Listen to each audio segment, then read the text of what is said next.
2011 dari kelompok 1 Praktikum Sumber Tenaga Pertanian.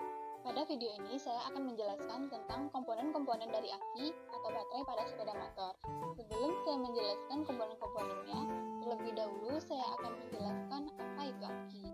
Aki atau baterai merupakan salah satu sumber tenaga pertanian yang mengubah zat kimia menjadi arus listrik.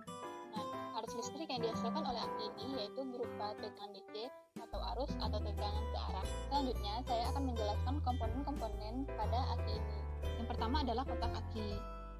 Kotak aki ini berfungsi untuk melindungi seluruh komponen-komponen yang terdapat di dalam kotak aki ini. Komponen selanjutnya yaitu plat positif dan plat negatif. Plat positif dan plat negatif ini berfungsi untuk mereaksikan sel atau Pb dengan H2SO4, yang mana Pb merupakan timbal dan H2SO4 merupakan asam sulfat. Komponen selanjutnya yaitu sekat atau separator. Sekat atau separator yang berada di dalam kotak aki ini yaitu berisi sekat pembatas yang berpori. Gunanya itu agar plat positif dan plat negatif ini tidak saling bertumbukan. Komponen selanjutnya yaitu sel. Sel terbuat dari Pb yang merupakan timbal. Jadi, ketika timbal direaksikan dengan asam sulfat yang merupakan H2SO4 akan menghasilkan energi berupa listrik. Komponen selanjutnya yaitu katup positif dan katup negatif atau terminal positif dan terminal negatif. Setiap keluaran atau output dari energi listrik yang dihasilkan oleh aki akan disalurkan ke masing-masing terminal ini. Setelah itu, dapat dihubungkan dengan kabel, lalu dihubungkan dengan alat ataupun alat dalam mesin pertanian maupun kendaraan yang membutuhkan sumber energi listrik dari aki. Berikut adalah beberapa jenis aki. Yang pertama, aki basah. Aki basah merupakan aki yang di dalamnya terdapat cairan elektrolit atau air aki yang berupa asam sulfat. Kedua, aki kering. Sering disebut maintenance free. Meskipun dinamakan aki kering, aki ini tetap mengandung cairan di dalamnya yaitu cairan elektrolit, namun mengandung timah kalsium. Yang ketiga, aki hybrid. Aki ini tercipta dari teknologi aki kering dan basah, digabung dengan aki kalsium. Namun, jarang ditemukan karena jumlahnya yang terbatas. Yang keempat, aki kalsium. Kutub aki ini terbuat dari material kalsium. Daya tahan aki kalsium sangat baik dalam menyalurkan listrik. Yang kelima, aki gel. Pada aki ini terdapat di dalamnya yaitu gel. Maka, aki ini tidak korosif dibandingkan elektrolit pada aki lainnya. Prinsip kerja dari aki, yaitu pada saat aki dipakai, kedua elektrodenya itu akan perlahan-lahan menjadi timbal sulfat.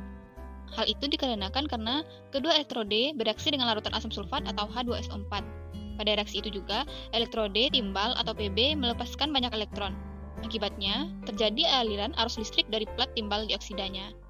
Reaksi kimia yang terjadi pada aki atau baterai, yaitu discharge dan recharge. Yang pertama, proses pengosongan atau discharge. Proses ini terjadi ketika baterai yang sudah bermuatan arus listrik dihubungkan ke dalam sebuah rangkaian kelistrikan.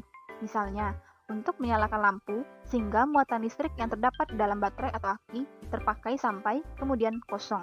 Kedua, proses pengisian atau recharge. Proses ini sama halnya dengan kita ketika melakukan pengisian daya HP atau ponsel. Muatan listrik pada baterai atau aki akan kembali terisi sehingga baterai atau aki dapat kita gunakan sesuai dengan kebutuhan kita. Pada kendaraan, proses recharge ini akan aktif ketika mesin dihidupkan, karena terdapat generator atau pembangkit listrik yang merubah energi mekanik dan putaran mesin menjadi energi listrik. Berikut ini adalah ilustrasi bagaimana proses kimia terjadi pada keadaan discharge dan recharge. Pengaplikasian aki. Berikut adalah pengaplikasian aki. Yang pertama, pada traktor. Aki digunakan sebagai penyimpan dan pemberi tenaga. Engine pada traktor roda 4 umumnya dilengkapi dengan sistem bahan bakar, sistem pelumasan, sistem pendinginan, dan sistem listrik. Sistem listrik tersebut terdapat alat motor starter untuk memutar flywheel, di mana ditenagai oleh aki atau baterai. Aki atau baterai di-charge oleh generator yang selalu berputar bersama putaran engine. Aki juga digunakan untuk menyalakan lampu, klakson, dan aksesoris lainnya. Selain itu, aki juga dapat digunakan untuk pada alat maupun mesin pertanian yang sumber energi dan penggeraknya dari aki. Yang kedua, solar cell. Peran aki pada solar cell ini yaitu berfungsi sebagai penampang daya.